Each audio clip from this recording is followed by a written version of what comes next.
Alright guys, I'm here with my Halloween Horror Nights update part 2, reviewing The Shining and Insidious. So let's start.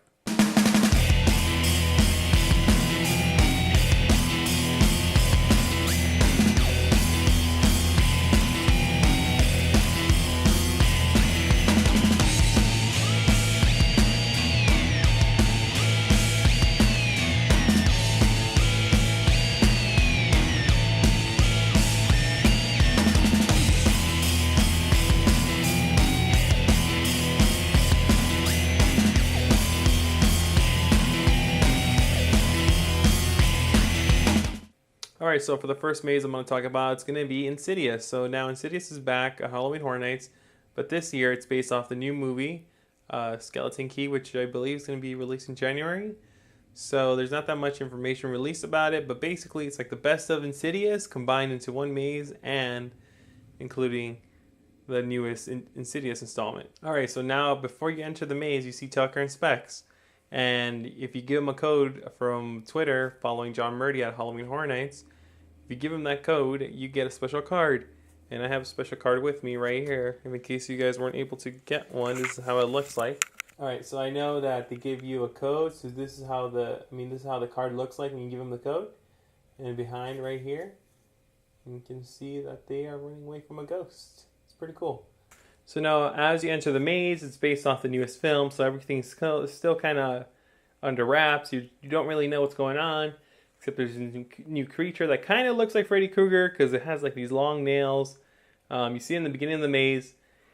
Then after that beginning part of the maze, you go through Insidious. So you go through Insidious 1, 2, you go basically throughout all of them.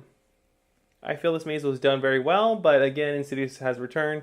And it wasn't a completely full new maze, it was the best of. So, I mean, the scares were great, but considering we've seen this already at Halloween Horror Nights, this was also a little bit of repeat, but they added basically some new rooms. Other than that, yes, I did get terrified, and in this maze, Insidious is always terrifying to go through at Halloween Horror Nights. So, I mean, the designs, the costumes, the scares were all great, so this gets 4 pumpkins out of 5.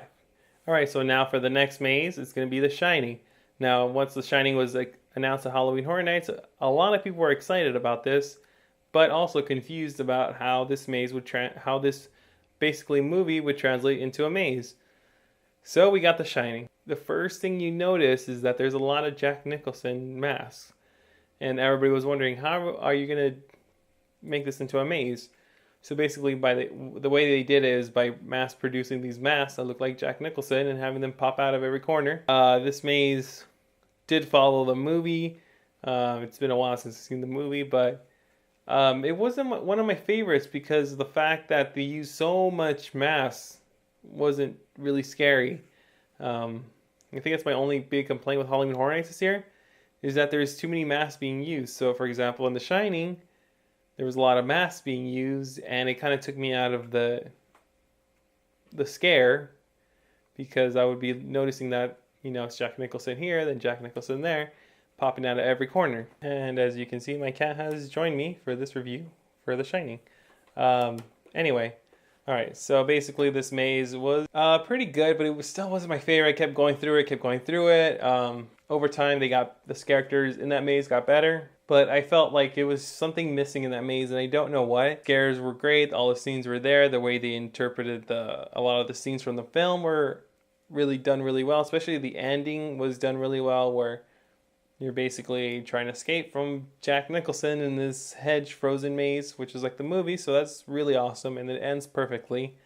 Honestly though, but the masks really did take me out. They did look like Jack Nicholson, but for some reason they kept taking me out of the experience. Not sure why. So I give this maze a 3 out of 5 pumpkins.